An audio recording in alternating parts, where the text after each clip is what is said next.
So good morning, Boker Tov.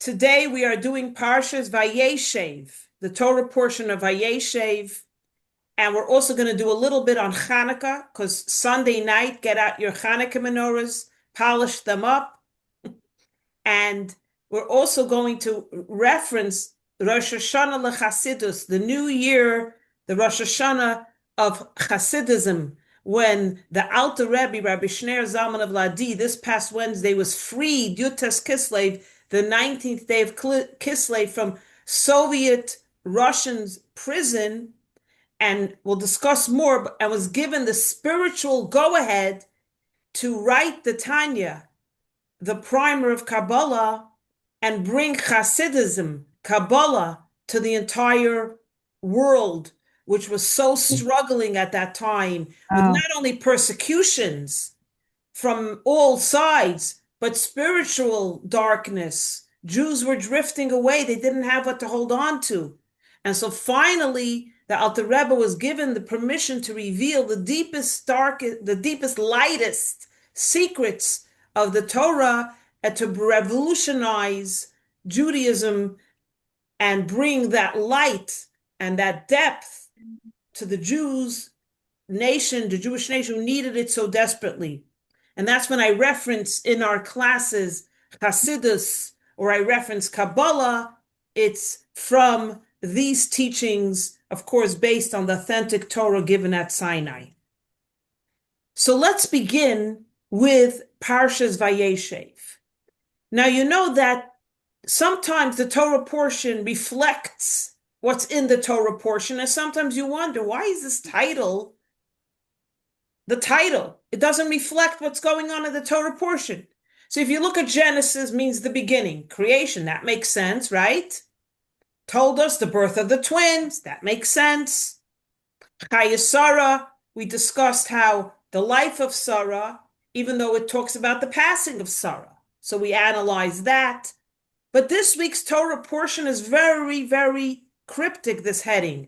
What does Vayeshev mean? Anybody know what the word Vayeshev means?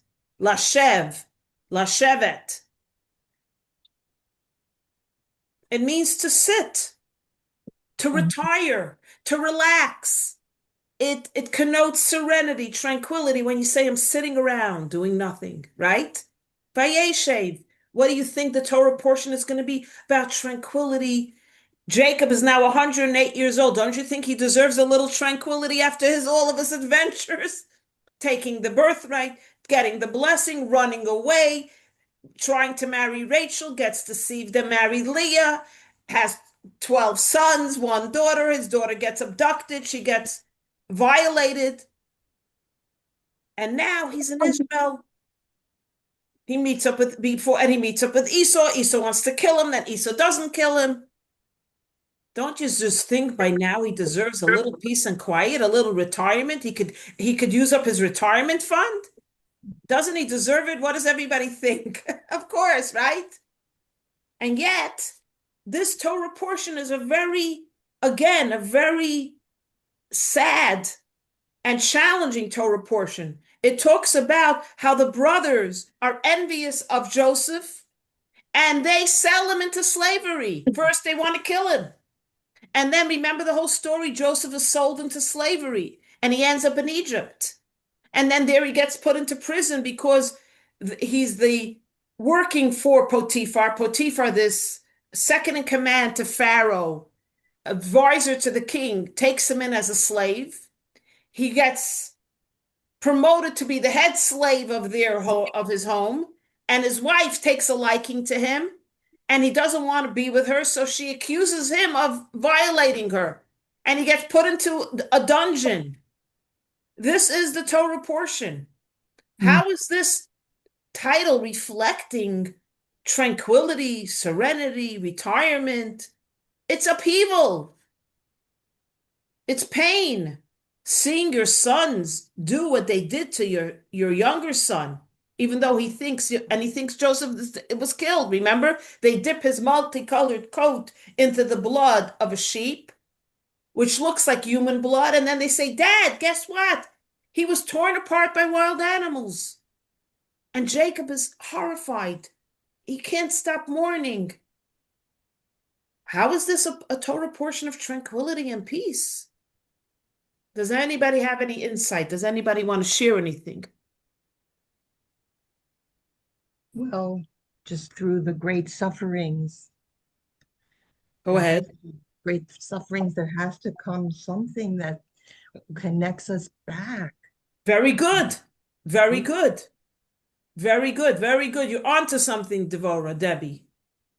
So let me read a Rashi, and then we will begin to untangle this. And it's actually, I find it such a profound insight that I want to share with you today. And we could also discuss how is it that the brothers could do this to a brother. Also, the 12 tribes, they weren't regular people, by the way. We all One come from the Torah 12 class. tribes. Hey, did you want to join it? And that you're about to get. That's okay. How is it possible? You're going tonight? They're envious of their brother, what they didn't have enough. He got a multicolored coat that they were really envious. Go out and buy your own mink coat if you're jealous of your sister who has a new sable. Right? But they couldn't afford it. They were wealthy. The whole story doesn't make sense in a sense. If you read it literally, you could really look at the 12 tribes and say, they weren't so great. They were envious. Look what they did to their brother, Ashanda. I never want to be like them.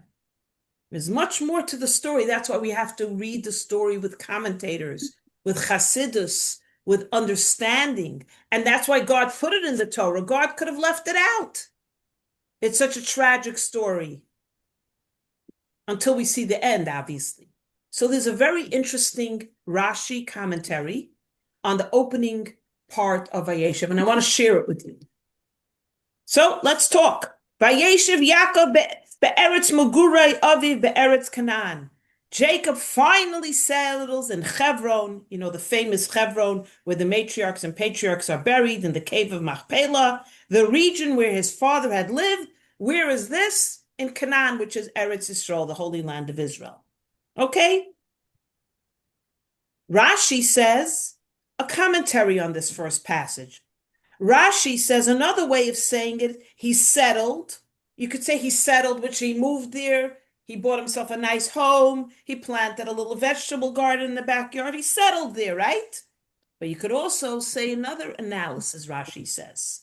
Remember, Rashi only jumps in if there's something he wants to add, where he feels there's more depth to the passage. He settled, says Rashi. Jacob wished to live in tranquility. But what happens, says Rashi? But the troubles with Joseph suddenly come upon him. And then Rashi quotes something so outrageous. He says, when the tzaddikim, which means the righteous, holy people, wish to live in tranquility, God says, Hashem says, is it not enough for the tzaddikim, what has been prepared for them in the world to come? They also want to live here with tranquility in this world? Let me repeat it one more time. Rashi is quoting and saying, God says, yeah, you want to live in tranquility here? Isn't it enough? I'm giving you tranquility, serenity in the world to come. When you pass away, you're going to have the most wondrous afterlife. So when I read this to you, what does this sound like to you? Does this sound positive, negative? Think about what is Rashi saying here? What is Rashi saying to quote? So God says to Yaakov, it's not enough. I'm giving you the world to come. You're being greedy. You also want here tranquility. Well, let me tell you what's going to happen next. The troubles of Joseph. The whole story of Joseph unfolds. Am I right? Do you feel that there's a negative connotation here? Who agrees? Yeah. It seems like God is almost condemning Yaakov for wanting to live in tranquility. You think you're in the retirement mode? You think you're going to be sitting on the beach sipping a mojito with a cigar? Oh, no, wait now. The troubles. You have to do your work. What? You have to do your work. Very good. Debbie, you're really onto it today. You're leading us right down the analysis here. So let's ask a few questions to to heighten the tension, to add to the plot. First of all, the conversation here is tzaddikim. We're not talking about me, a regular gal. Jacob, God is saying, you think you deserve tranquility here? Isn't there enough? I'm giving it to you in the world to come, which is the most beautiful, tranquil, think of the Garden of Eden. When a righteous tzaddik dies, they go up to the heavenly spheres.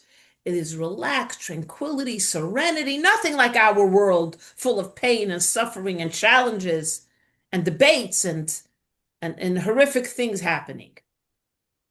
We're talking about tzaddikim. So is God condemning a tzaddik for desire to live on this world also in tranquility? And we're talking about tzaddikim. Why are we calling them tzaddikim if they're not exactly the way you think they are? If God is condemning Jacob, so why is we use the word tzaddikim, desire tranquility here and tranquility in the world to come? Don't call them tzaddikim. Call them regular people. And let me ask you something. Only tzaddikim want serenity in this world and the world to come? You don't want it. I don't want it. Right? Isn't it what we all want? We all want to lead a serene, tranquil, content, happy life down here. And definitely, I don't want my share in the world to come to be compromised. I don't want to burn up there because I was tranquil down there. What do you want to say to it? I never realized that we have a afterlife in heaven so magnificent like that. Yeah, we do. We do. And why that? And isn't that what the Muslim people believe? They prefer to think of afterlife than living life, but No. yet we still have the same as the afterlife promised to us as well.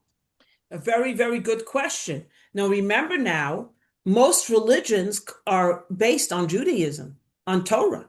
They took their ideas from us and they perverted them.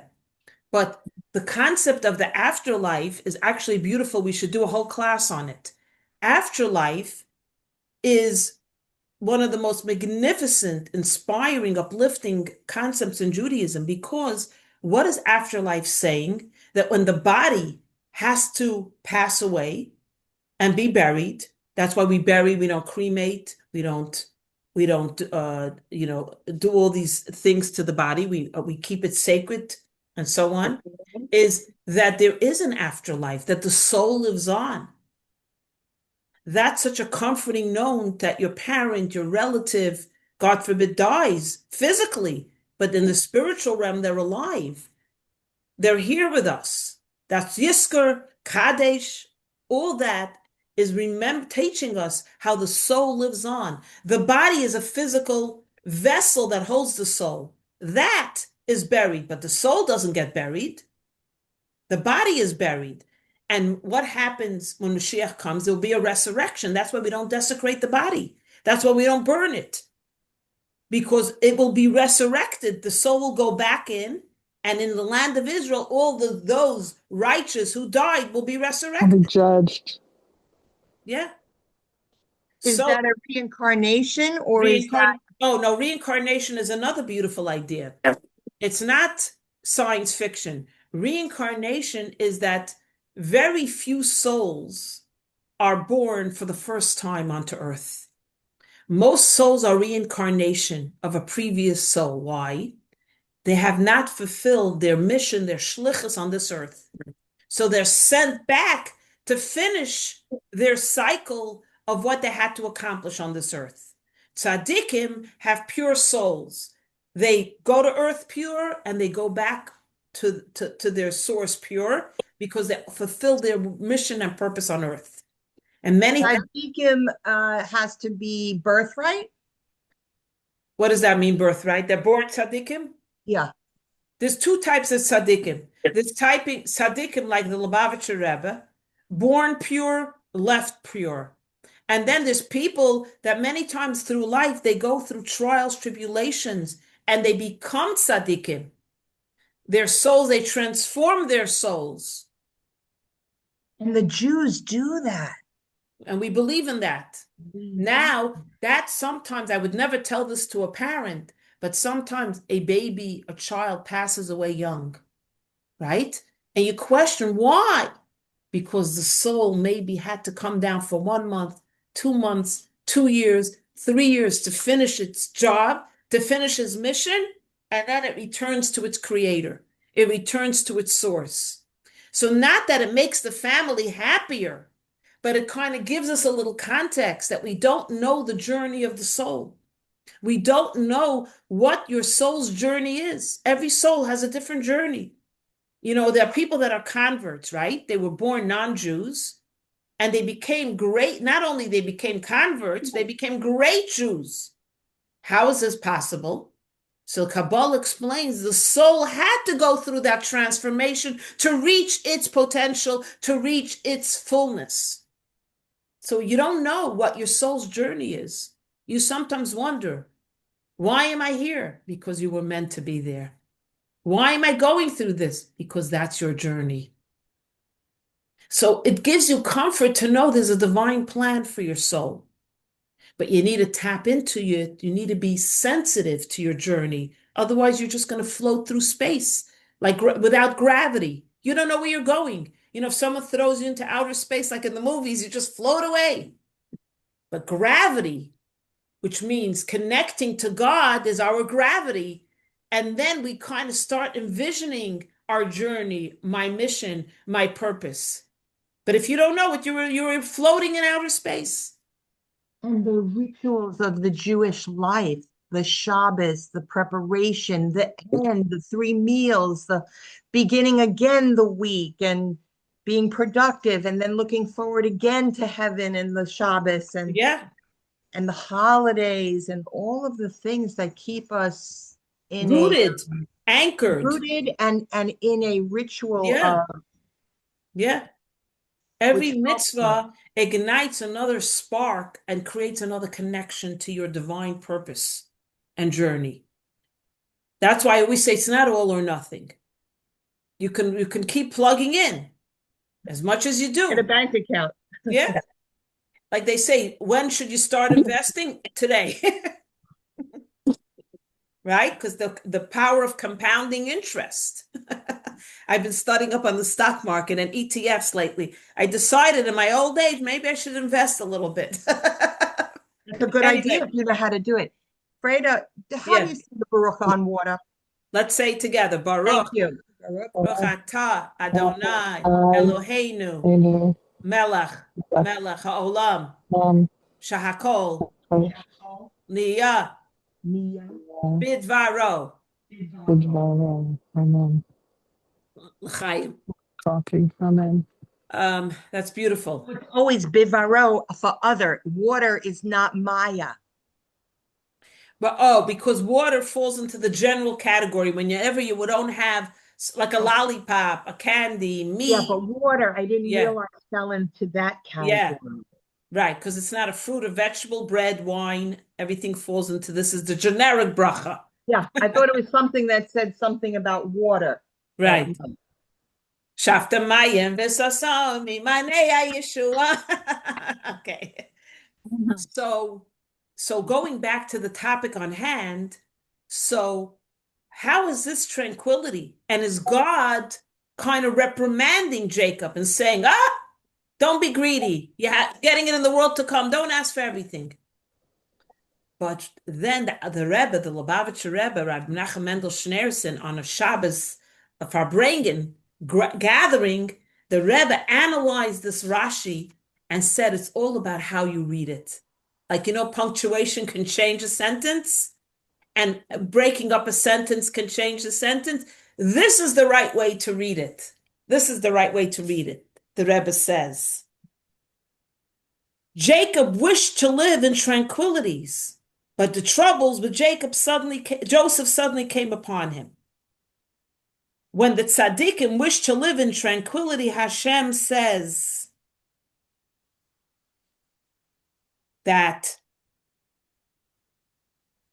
is it enough for tzaddikim, which has been prepared for them in the world to come, that they also wish to live tranquility in this world?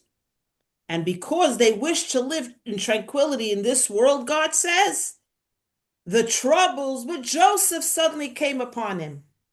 So the Rebbe is saying that God is not reprimanding Jacob and saying, oh, it's not enough you have tranquility in the world to come, you want it now too. God says, it's good you want it now too. Because if you want serenity and tranquility in this world, it's not a question mark. It's a statement. The troubles of Joseph will come upon you. Now, this needs explanation. Thus, to repeat one more time, God is not questioning, God is saying to Jacob, you want tranquility in the world to come, of course. Who doesn't want tranquility in the world to come? I don't want to burn in some abyss. But you also want tranquility in this world, God is saying to Jacob. So that's why the troubles of Joseph will come upon you. What? It's a punishment? Because you want tranquility, now I'm going to give it to you. Joseph is going to, the problems with Joseph will come. They're going to sell Joseph. You're going to think he's dead. No. Because you want serenity and tranquility, God says to Yaakov, the troubles of Joseph will come upon you. In other words, the problems that are beneath the surface have to come out. Because when you look at the 12 tribes living in Israel, I'm going to elaborate on this now. What do you see? You see a beautiful, holy, happy family.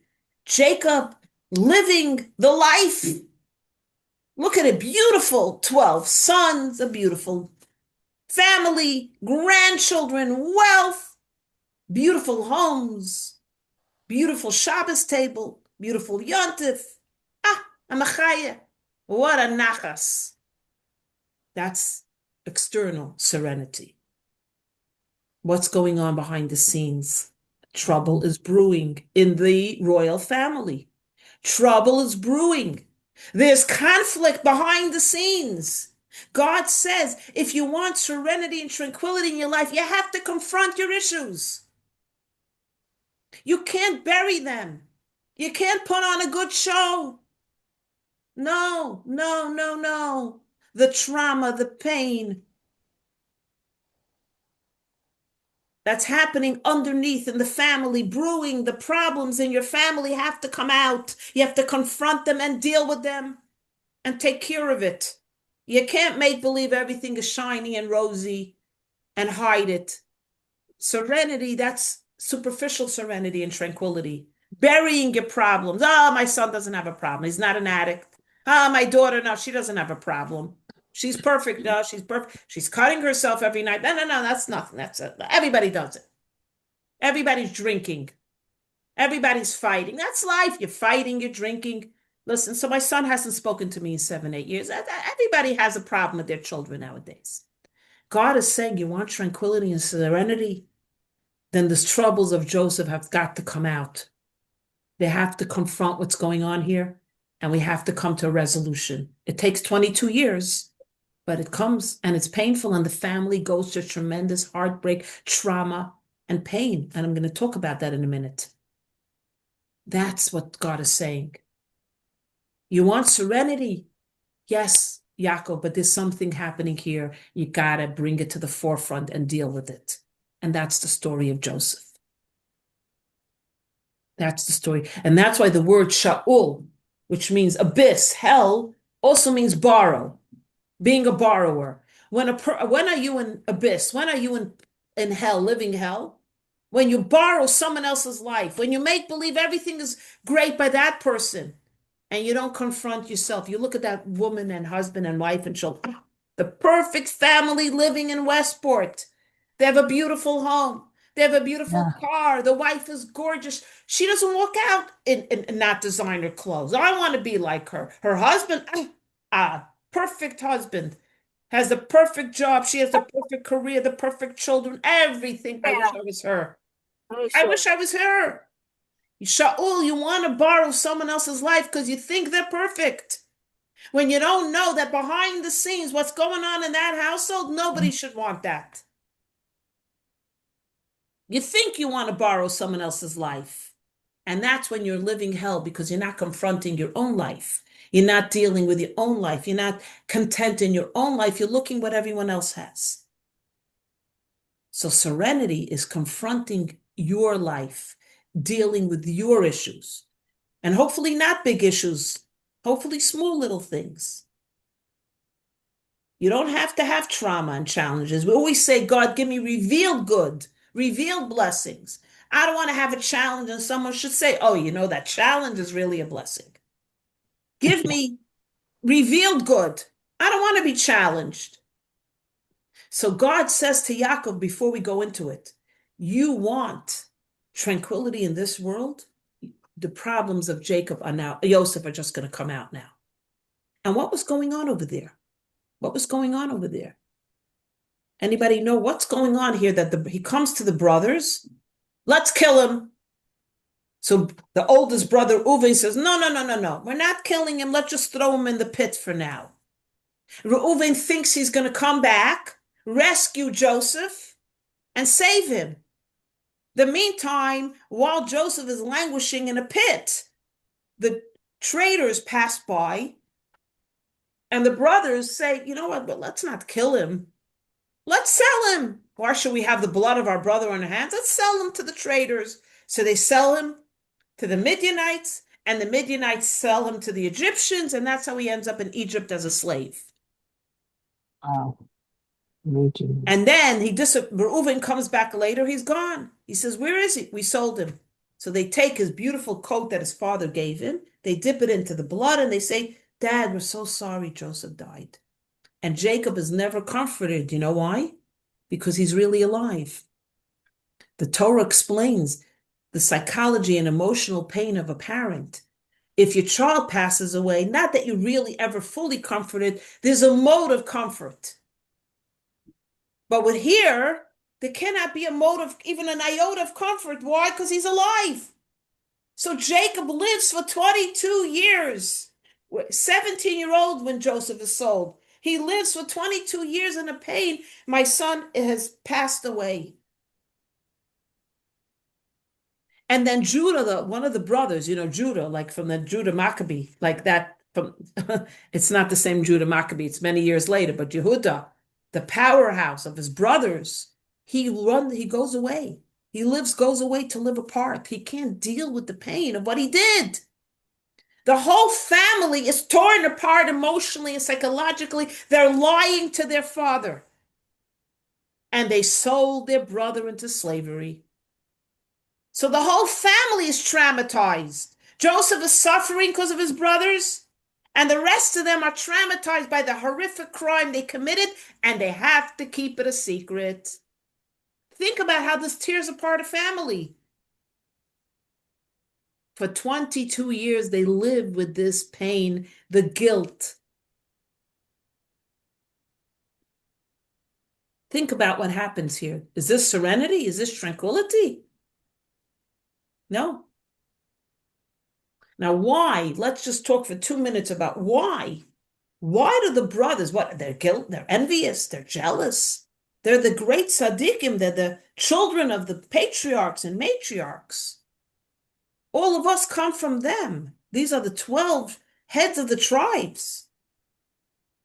Are they jealous? What do you think? What's going on here?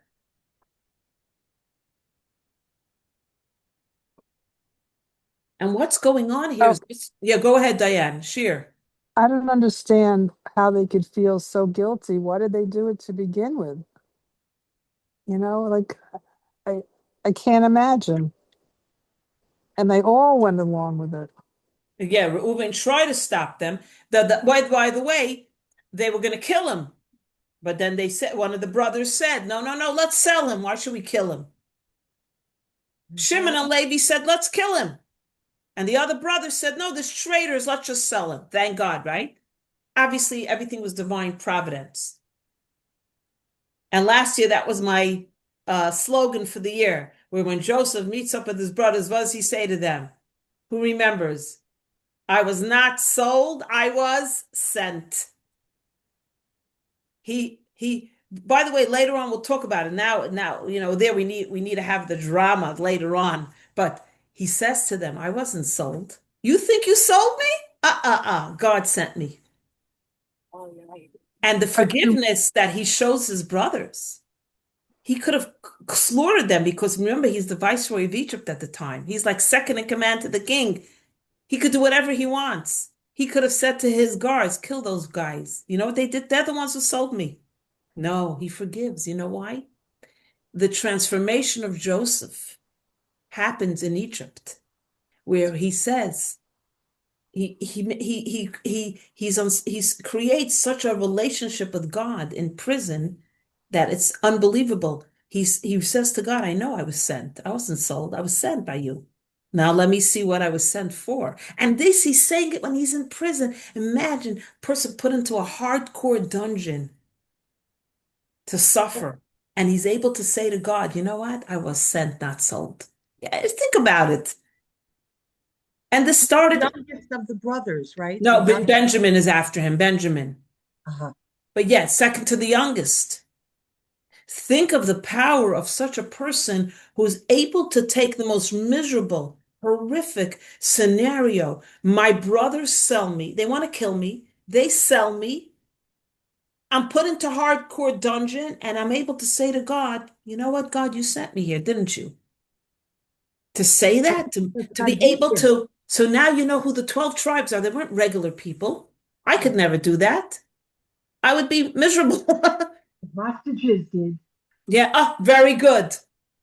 The Yeah, hostages, The they hostages did. held on to their. the stories of the hostages, so many stories. Like, Anybody want to share one? Did you see how they lit menorah before they were slaughtered? They took cigarette lighter before they were slaughtered. Last Hanukkah, some of them, they lit the menorah in the tunnels. I mean, this is Israel. But where do they get the power from? Yosef. Remember, whatever that patriarchs and matriarchs did created our energy to follow that path. Something. How many of the hostages went and said they started to keep Shabbos in the in prison in the tunnels? They started to daven. They never in the tunnels. They never davened before. They never kept. How do you keep Shabbos in as a hostage? How do you keep kosher as a hostage? Meshuggah. They're telling their stories, and can't believe it. And you meet a person, you say to them, Shabbos, I don't believe in that. That Shabbos not for me. I'm an American. Kosher, no, no, no, no, no. Too hard, too expensive. And they had no bread to eat. They wouldn't eat because one guy said he fasted for the first time Yom Kippur as a hostage. As is they didn't give them food. Would God even condemn a person like that? Say, eat away. You need to survive. He didn't eat because it was Yom Kippur. This Aren't is you the supposed, Jewish. Sorry, go ahead. aren't you supposed to eat to save yourself? Yeah, but you see the self-sacrifice of a Jewish hostage in Gaza. He found that it was Yom Kippur. He refused to eat, even though he was already starving. Yeah. So to understand the depth of the human neshama, this is the godly soul. This is, you want to know, do we have a godly soul? Do you need any more proof? This is the proof. When a person who's under such extreme, horrific conditions can fast in Yom Kippur, start keeping Shabbos, light a menorah when they know there's going to be dead the next minute. This is the godly, divine soul. It's those rituals and commandments and um, things that we're supposed to be doing to become God, be closer. But not everybody knows all those things. And if you aren't seeking or you haven't gotten that idea, you weren't raised that way, it's a journey. Like you were brought into it, you understand and know the rules, and then somebody, I don't know, it's a learning experience too. Yes, But yes. I I see agree. those connections. I agree with you in a way, but still, you have that in your heart. Like when I hear these stories, it makes me feel so good, even though it's so horrific. I mean, when they had nothing else, they still had that. And it was really an act of defiance, I think. Yeah, And a beautiful. connection to the Holy One. again, connecting to through doing what we're commanded to do. In the morning, wash our hands, we're commanded. And that brings us closer to do the next thing that maybe we're commanded or that we're learning or we understand to do. Why wait, God forbid, till you have nothing, till you find something? That's Yeah. the key thing. Yeah. Yeah. That's the key thing. Why wait till you're challenged and then you reach out, and reach out in good times? The Rebbe Yeah. said something so beautiful once. People write to the Lubavitcher Rebbe when they're in trouble. There's an illness, there's a Yeah. sickness, there's a Yeah. business gone bad. The Rebbe said, I wish people would also write me good news. When you Wow. wrote me that someone was dying and they were recovered, write me the good news. So so Yeah. sometimes even I'm at fault. So I write to the Rebbe, at the resting place for a blessing, and then I forget to write back. It all worked out. Rebbe wants their good news, so you should I also love that. reach out to God in good times. In good times. And it's connected again with the rituals of thanking God for all that we Yeah, have and thanking God for the food we eat and everything. that's what we spoke about when we discussed a little bit the book of Shar B'Tachan, the gates of trust and faith.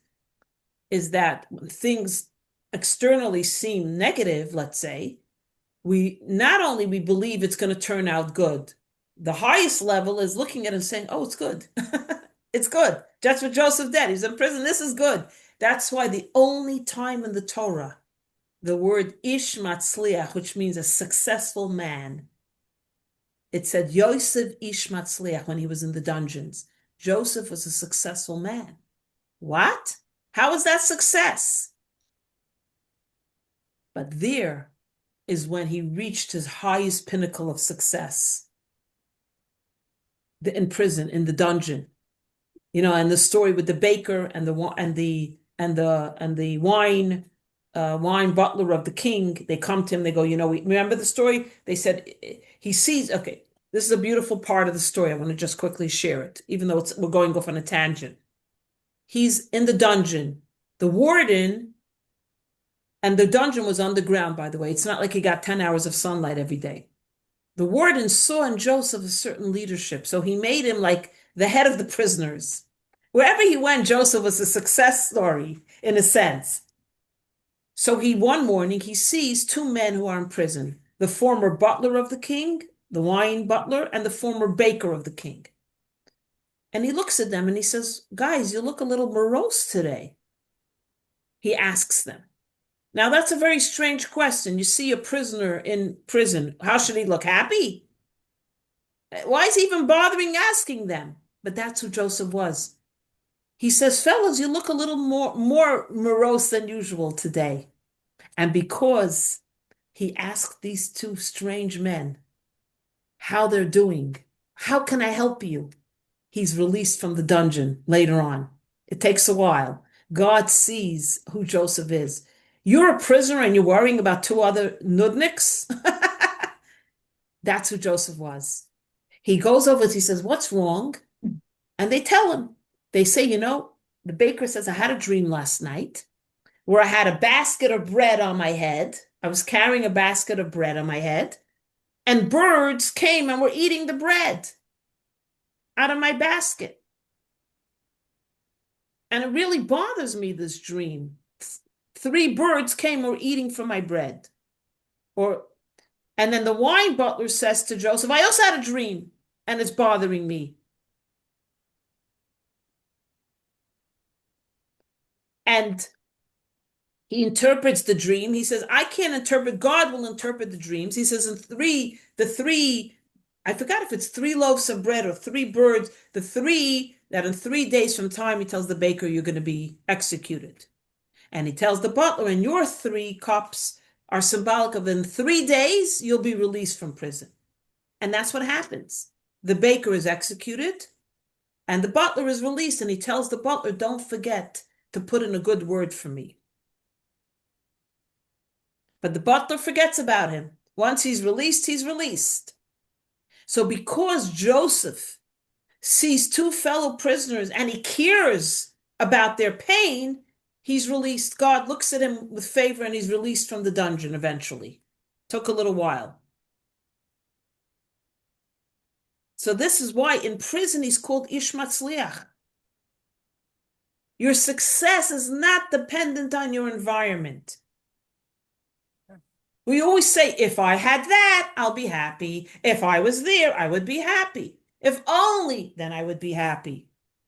That Joseph is called Ish Matzliach in a dungeon is because he took his surrounding, he took his circumstances, and he said, I was sent here, I was not sold. I have a mission here, and I have a purpose here. That's a successful person. Not when you reach the pinnacle of your so-called success and your dreams have been fulfilled. Now I'm happy. Now I say, God, thank you for giving me this. If you're here now, you have to look at yourself as a success story. This is your success. And that's why he's able to go over to two fellow prisoners and say, guys, what's going on? Why do you look unhappy today? Did something happen different? When you're wallowing, you can't reach out to anyone else. You're not in a good place. Which I always repeat this, is that when you wake up in the morning and you get up on the wrong side of your bed, which we all have those horrible, terrible, not good days, what should you do? Don't crawl back under your covers.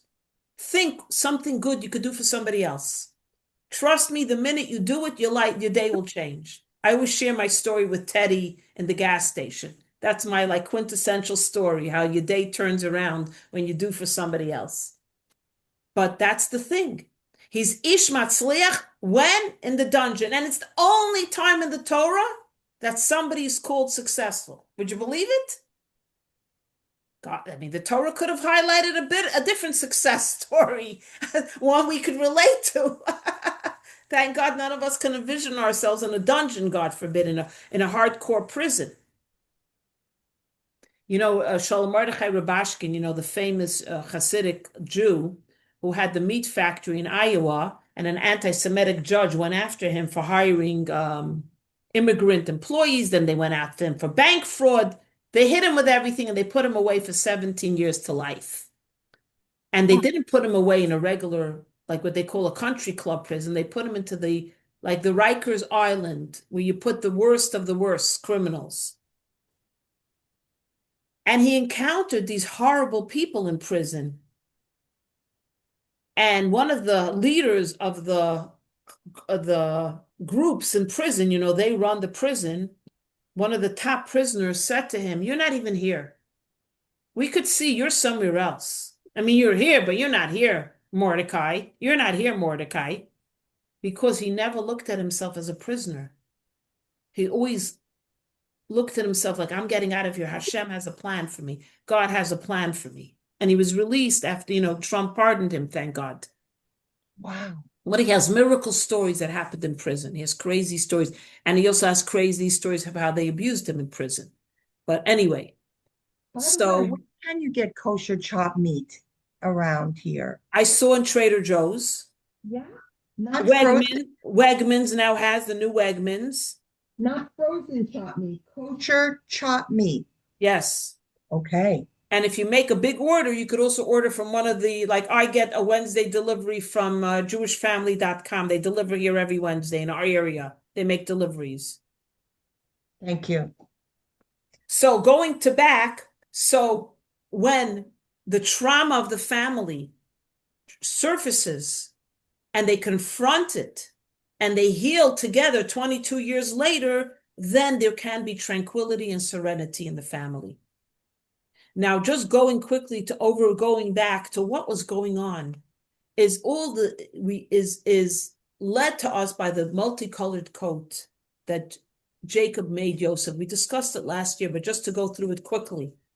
So basically, the multicolored coat that Jacob gave Yosef is not to make the brothers jealous. They could buy their own coats, right? But it's symbolic where Jacob sees in Joseph a different path than his brothers.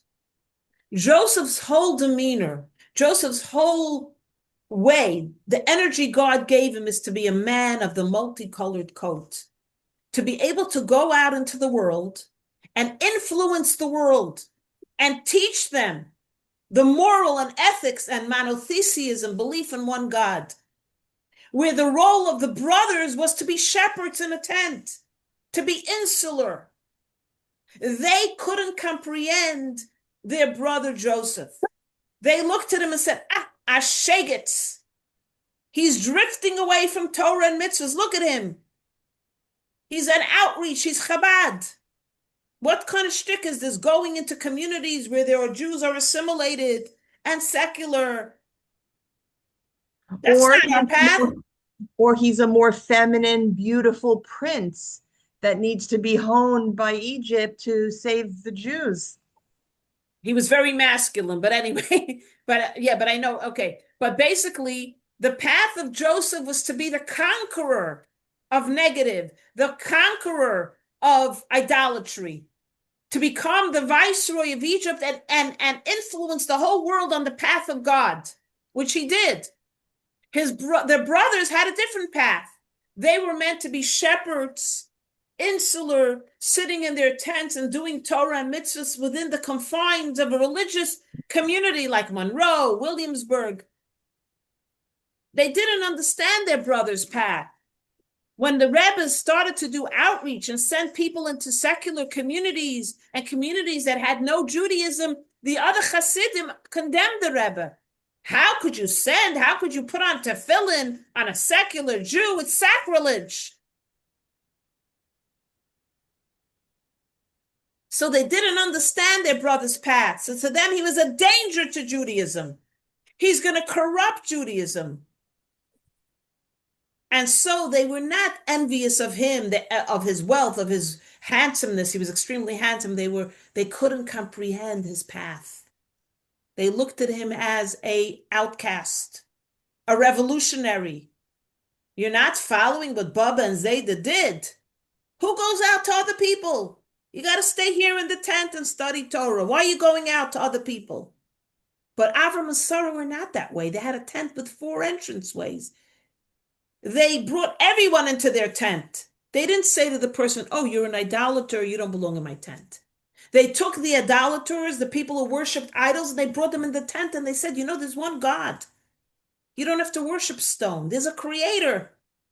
Bless God for the food. Thank God for the food. Believe in God. And that's what Joseph did. He really followed the path of his great-grandfather. But they didn't understand. So to them, getting rid of him was getting rid of the path we don't agree with. We don't want outreach work. No. Work with us. Stay in our community. Stay here in Brooklyn, New York, where you have the pizza shop, you have the Glad Kosher restaurant, you have the mikveh. No going out into the world. You'll be influenced instead of being an influencer. They didn't understand his path. Joseph was given such a gift from God to impact humanity, to impact society, to impact the world. They couldn't comprehend it. It's someone who's a very creative person, doesn't understand for example, someone who's very creative is not always the most organized, let's say, straightforward person. And sometimes we don't understand that child. We don't understand that person. Like, why are they all over the place? Why are they drawing on walls? What's everywhere they draw? Then they're supposed to be doing math homework, they're making masterpieces. When they're supposed to be doing science, they're creating sculpture. Who are those people? We can't relate to them, so we condemn them. We minimize them. They didn't understand Joseph's path. So what do? Get rid of him. We don't need a troublemaker in our midst who's going to influence our children on this path of outreach, of enlightenment. Nah. Well, what Joseph did, he saved the world from hunger. He brought godliness to the world and light. By the way, we're not talking about a revolutionary that's going off the path, that's doing crazy things. Even then, you don't sell him as a slave. We're talking someone who revolutionized monotheism, brought godliness and light to the world, had a righteous path. Let's not mix it up with someone who's a little bit of a revolutionary, but not a positive revolutionary, Is right? that is that because of his religious upbringing and how his home was that he had the connection to holiness and following God's way? Well, it's who he was. God created him in that way, that he should be a leader of going out into the world. There's different types. There's the scholars that like to sit and do research. And then there's those Jewish leaders who have to go out and create rallies and do outreach and put menorahs in public places, right? Everyone has their role in the world. The trick is to realize you may have one child who's a quiet child, sits and studies, gets straight A's, and then you have a child who seems to be the wild child, but really that wild energy could sometimes be cultivated to become a Joseph, who knows how to go into a boardroom and say to everybody, no, this is the right way to do things. We're not going to scam anyone out of their money. So you have to know, you have to cultivate that energy in the right way. So actually, Jacob did a very good thing, his father. He gave him a colored coat and he cultivated that energy in Joseph. He said, you're right. You are a man that has to go out and influence others. That's your energy. That's your positive energy. And that's the Joseph who's able to go into the dungeon and tell to the baker and the butler, guys, what's going on? Why are you in a bad mood today? What happened? And then he goes to Paro and he creates a whole economic plan for him. This is the Joseph. His brothers didn't have that powerful energy. Jacob saw it and cultivated it in him. And it's the connection in the prison and being in his mind and meditation in a way, the connection constantly connecting to his source made him think differently too. So I want to, a very good point. I want to add something. When he's in Potiphar's house in Egypt, right? Potiphar is one of the advisors to King Paro.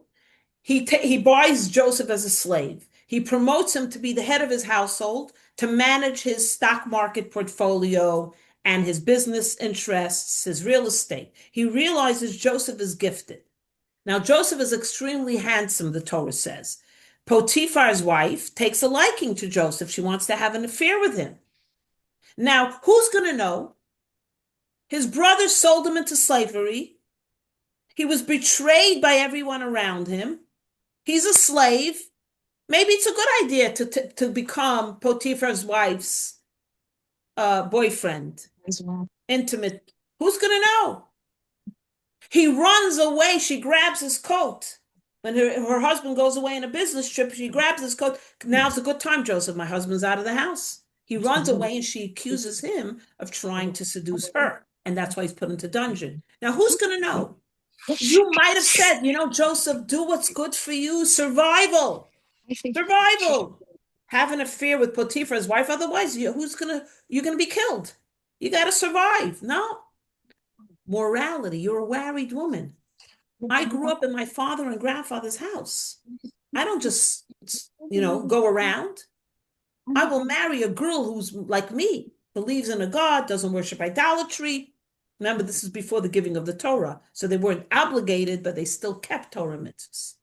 And he runs away and then he's arrested for trying to go after. Potiphar's wife says, yeah, honey, you weren't home. And guess what happened? Joseph came in here and he tried to be intimate with me. And they arrest him and they put him into jail. And the proof is she has his coat. How would I get his coat if he didn't do this to me? You understand what's going on here? It says when he was about to give in, he saw his father's visage. He saw his father's face. So he ran away. This is a beautiful thing. Wasn't he intimate? Because of his strong moral connection. But the Rashi says he saw his father's face. What did he see? He felt that his father had not given up on him. He felt that his father believed in him. And that's what kept him going. That energy. A child who does feel the parents have given up on me. They hate me. They think I'm a loser. They think I'm a nobody. They think I'm never going to amount to anything like my older brother. But that child gives up. But Joseph saw his father's visage. He said, my father hasn't given up on me. He still believes in me and who I am. Commentaries explain. And that's why he fights back. He says, no, I'm not going to do this. No one's around, but my father believes in me. In other words, when a parent inculcates in their child moral and ethical values, you don't have to sit with your child every day and point out right, wrong. When they're adults, they have it in them. Your parent taught you, so now you have a moral compass. If no one gives you a moral compass when you're an adult, you don't have a moral compass. What's the greatest gift we give our children? Independence to make the right decision. Not that they're going to call mommy, mommy, I don't know what to do. My friends want to go to a non-kosher restaurant, but you know not to go with them. You know to say, I'm sorry, I can't join you. It's very interesting. My daughter Rachel worked in one of the largest marketing firms in New York. And they have, you have to go to those meet and greet parties. You know what I mean? They chose a treif restaurant. She says, you can't go. They say, why? She says, I keep kosher. They went to a kosher restaurant. You have to have a moral compass. And you give your children this when they're young. So when they're adults, they don't call you up, oh, Ma, should I go? It is my business. If I don't go, they're not going to give me a raise. I'm not going to be promoted. Right away. No, you don't go. You stand up for what you believe in. I'm not going to be seen in a treif restaurant. That's how it is. People say she ate with them. Understand?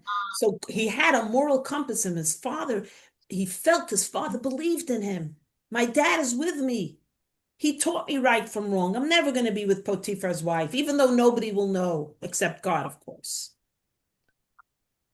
So you see we're here a picture that the problems of the brothers have to come out. You can't bury the fact that there's an internal conflict, even though it's more of a spiritual debate. But they were willing to kill their brother over this.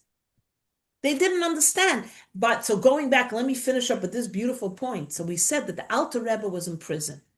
Why was he in prison? Because they accused him of being a revolutionary with their enemy, the land of Israel. Right?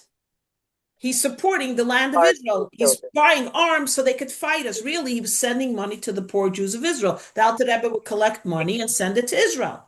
So they arrested him on those charges. While he's in prison, the Baal Shem Tov, who had passed away, and the Baal Shem Tov student, the Maggid of Bezrich, who was the Alter Rebbe's teacher, but the two founders of Hasidism and Kabbalah, who revealed it to the world before the Alter Rebbe, came to him in prison. Like angels, like ghosts. It's hard to understand, but that's what happened.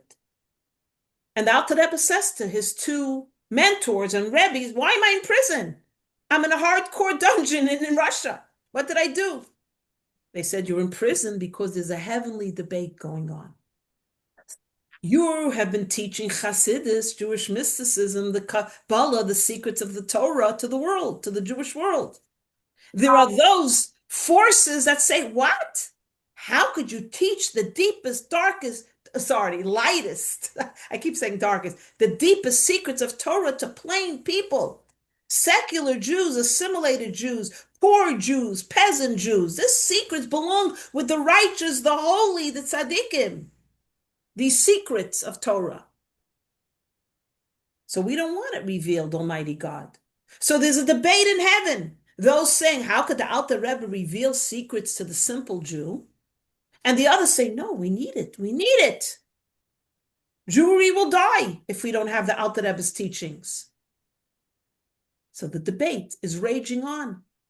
That's what they tell the Alter Rebbe. I know it's a crazy story, but it's unbelievable. So the Alter Rebbe says to his two Rebbes, so should I stop?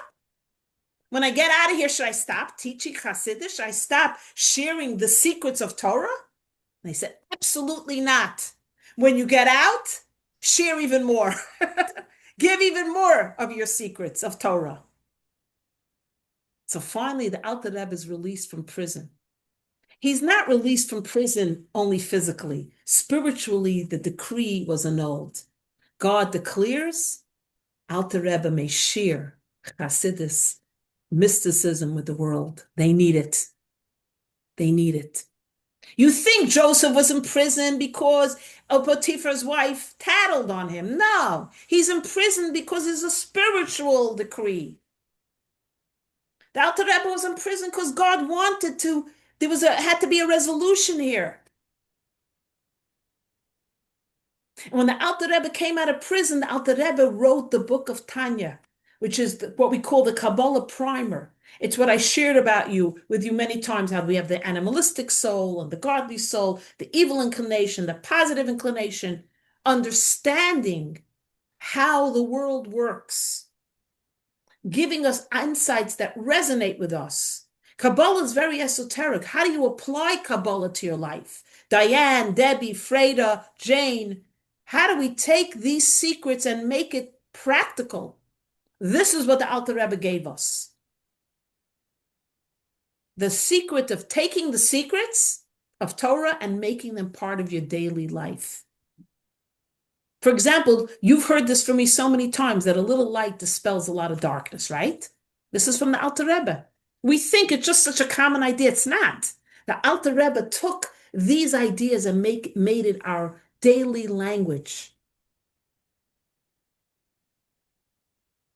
The concept that, Debbie, you keep repeating, which is amazing, that every mitzvah ignites a spark, creates a connection. That's from the Alter Rebbe. We wouldn't know that. And all the insights to these stories that I share is from the Alter Rebbe, from the teachings of Hasidism. It's the harmony of the Torah. Hasidism is what you call the harmony.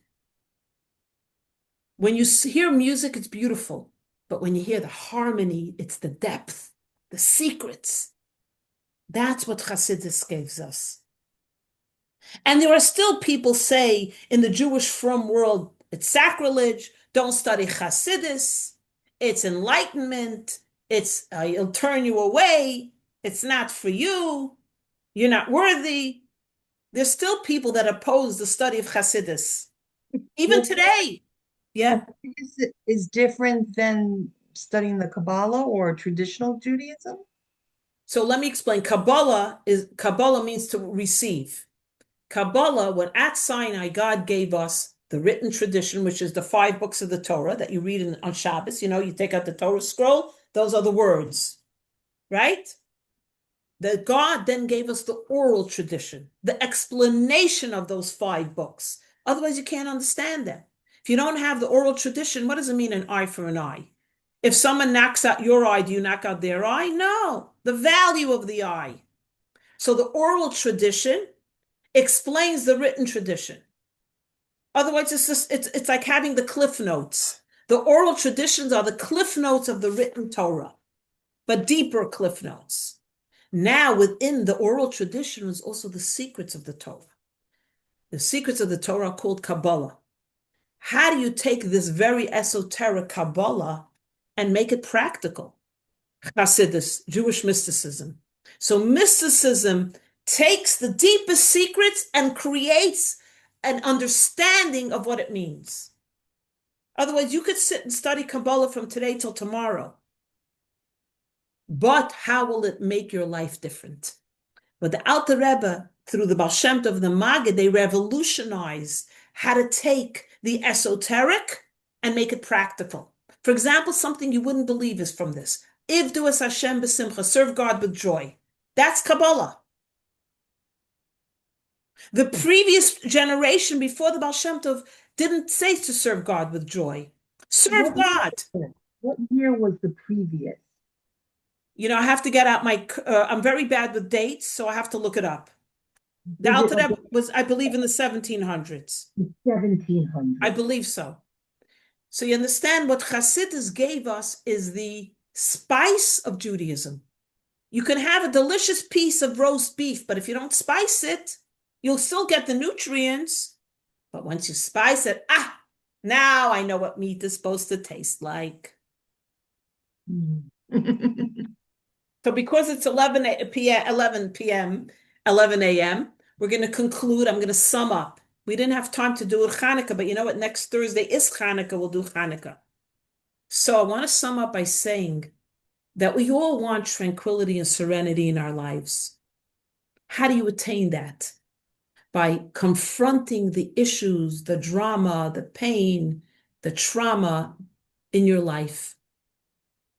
And then you would not only have serenity in the world to come, but you have serenity in this world. And by realizing that where you are makes you successful, not where you think you'll be, not where you hope you'll be, but where you are. Because that's where you're meant to be. God put you there. So if you think you're going to have your friend's life and then you'll be happy, you'll have your friend's life and then you'll feel tranquility, that's not how it works. You find serenity, tranquility, and happiness where you are. I am successful even in a dungeon because God put me here for a reason. And that allows you also to be able not to have tunnel vision, where sometimes you're not in the best place, but you're able to look at your friend and say, you know, Freida, what's bothering you today? How come you seem sad? How could I help you? I'm not in a good place. Why am I looking to help someone else? Because that's what you're meant to do. You have to look out of your four walls. Forget that you're in a dungeon. Say to another person, what's bothering you today? What's up, honey? Why you seem upset? Tell me how I could be of help. Even though you're drowning in laundry and debt and who knows what. Look out of your dungeon. Look out of your four walls and able to look at someone else. And that raises you up. And you're ish matzliach. You're a successful person. That's how we judge success. So I want to wish everyone a very, very good Shabbos. And don't forget to light your Shabbos candles 18 minutes before sunset.